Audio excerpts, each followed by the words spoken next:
بسم الله الرحمن الرحيم الحمد لله رب العالمين والصلاة والسلام على نبينا محمد وعلى آله وصحبه أجمعين. Brothers and sisters, Assalamu alaikum wa rahmatullahi wa barakatuh. And welcome to our third lesson from the book, The Rights of Brotherhood, by Salih al-Sheikh Hawilahul Ta'ala.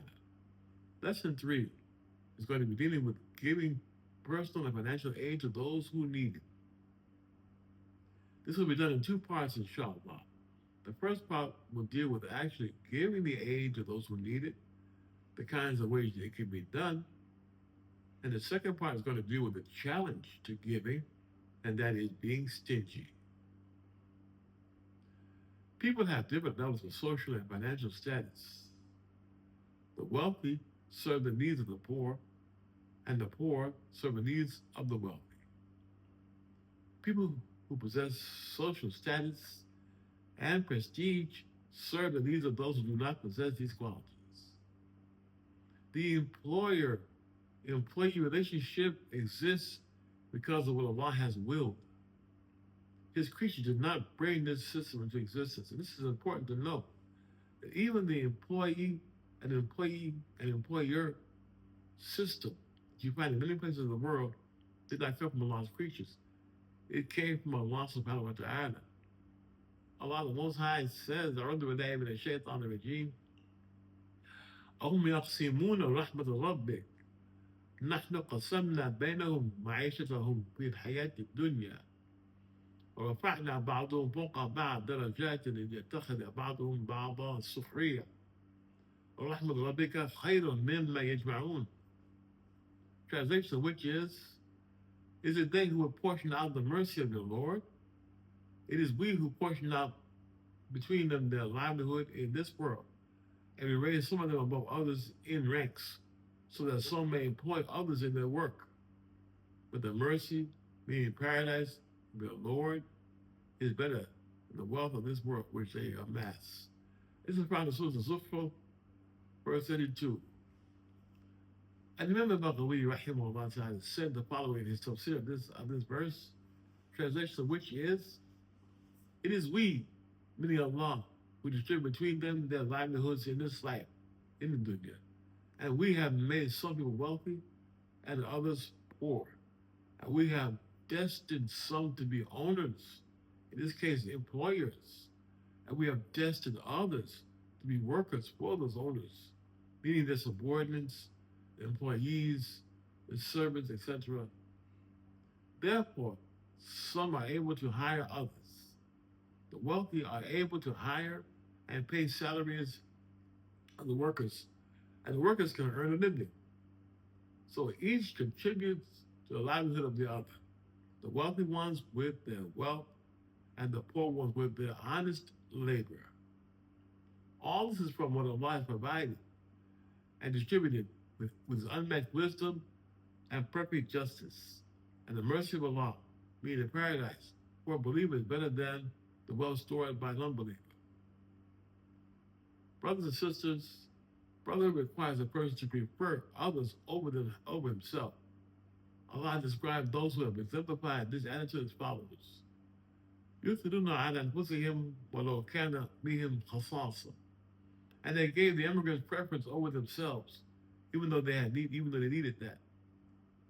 This part of verse 9 of Surah Al-Hashr refers to the selflessness and deep brotherhood shown by the Ansars, the Muslims of Medina, toward the Muhajirun, the Muslims who immigrated from Mecca, despite their own poverty and need.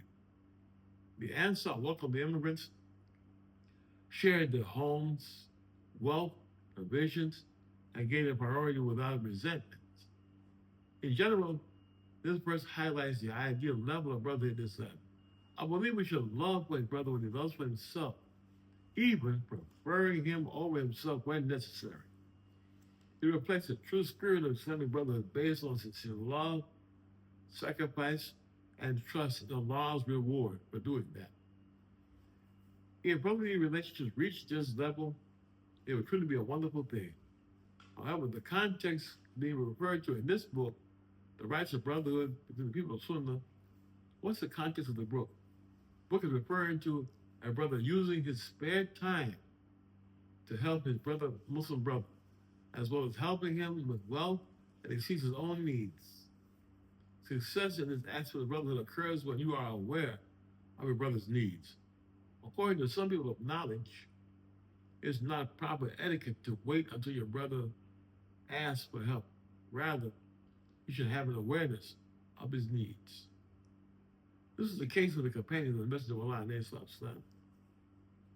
Abu Sa'id al-Khudri, radiallahu anhu, reported, بينما نحن في السفر مع النبي صلى الله عليه وسلم إذ جاء رجل على راحلة له قال فجعل يصرف بصره يمينا وشمالا فقال رسول الله صلى الله عليه وسلم من كان معه ظهر فيعود به على من لا ظهر له ومن كان له فرط من زاد فيعود به على من لا زاد له.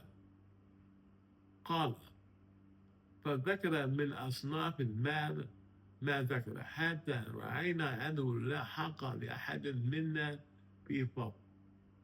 Abu Sa'id al-Khudri radiallahu anhu said, while we were with the Messenger of Allah والسلام, on a journey, a person came upon his mount and began to stare on the right and on the left. It was at that moment that Allah's Messenger والسلام, said, he who has an extra mount should give that one to one who has no mount for him. And he who has surplus provisions should give them to him who has no provisions. And he made a mention of so many kinds of wealth that we were of the opinion that none of us has any right over the surplus. The issue of giving your brother from your surplus can be fulfilled in different ways. One way is making loans to your brother from your surplus. If you lend your brother from your surplus wealth once, it's considered a good deed. If you make him a loan on 2 occasions, it's like giving it charity. It is important in Sunnah ibn Majah that the Messenger of Allah said, ما من مسلم يوقظ مسلما قرضا مرتين إلا كان كصدقتها مرة. There's no Muslim who lends something to another Muslim twice, but it would be like giving charity once. In the Sunni Brotherhood exists the essence of sacrifice and assistance without expecting worldly gain. Lending someone money, especially more than once, shows sincere concern for their well-being, reflecting the way true brothers or close companions look after one another. The reward of being equated to charity, sadaqah, signifies that such an act is not merely financial, but it is spiritual, it's also moral support. In Islam, brotherhood means standing by one another in times of need.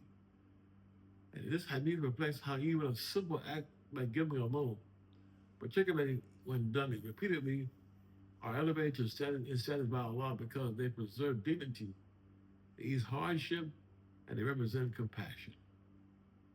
This narration highlights how true brotherhood is not just emotional, but it's also practical.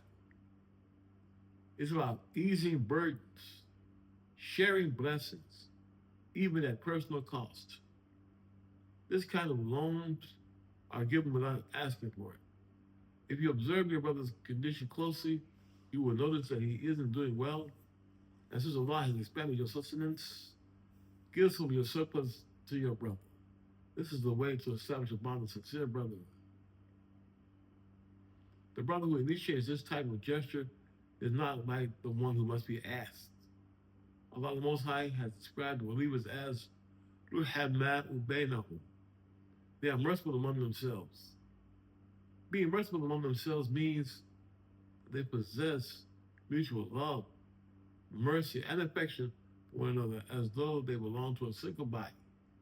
They love for their brother what they love for themselves. Being merciful toward your brother allows you to assist them with their needs. What are these needs? Some brothers need those of good social standing to help them. Some brothers need personal aid with their homes. Others need help in preparing various things. Some have deadlines to meet, while others have important matters to attend to. They have journeys to take, etc. But the rights of brotherhood is to assist your brother in these matters. These efforts are required in the bonds of brotherhood. The Messenger of Allah said, مثل المؤمنين في توادهم وتراحمهم وتعاطفهم مثل الجسد إذا اشتكى منه عضو تداعى له سائر الجسد بالسهر والحمى. The likeness of believers in regard to mutual love, affection, and friendship is that of one body. If any of the limbs ache, the whole body aches because of sleeplessness and fever. In another hadith, the Messenger of Allah said, Al-mu'min ka-mu'minin ka-bunyan yashuddu ba'duhu ba'da. A believer is like a brick for another believer, the one supporting the other. The right of brotherhood involves a brother giving himself to his brother, donating his time, his wealth, as well as obeying the command of Allah to eliminate all traces of being a miser from his heart. This is a purification that is loved by Allah. He has commended the believers who have accomplished this purity. Allah the Most High says, وَمَنْ يُوقَ شُحَّ نَفْسِهِ فَأُولَٰئِكَ هُمُ الْمُفْلِحُونَ. Whoever is saved from his own stinginess, then they are the successful ones. Being a miser is a disease of the heart, wherein people withhold spending as they have been commanded. This is a temperament that affects many people, especially where wealth is concerned. People love to see wealth come to their hand, but have an extreme hatred to their wealth leaving their hands. So whoever Allah protects from the evil of being stingy, that person realizes what is required from them and will allow their soul to spend in a way that benefits it and keeps it away from harm. In fact, the disposition of avoiding stinginess could prevail in everything Allah commands. The servant who prohibits everything Allah commands the servant or prohibits the servant. Because if the soul is miserly, if the soul is stingy, it may not incline toward the command of Allah or accept it, and therefore be unsuccessful. Rather, the soul will be a loser in this world and in the hereafter. However, if the servant is tolerant and has a sense of tranquility and is pleased with Allah's legislation and is seeking His pleasure, then he will not feel any burden in the obedience of any religious action, but rather gain knowledge and insight to understand that this command or prohibition is pleasing to Allah. This insight allows success of every kind. هذا وصلى على نبينا محمد وعلى آله وصحبه أجمعين. والسلام عليكم ورحمة الله وبركاته.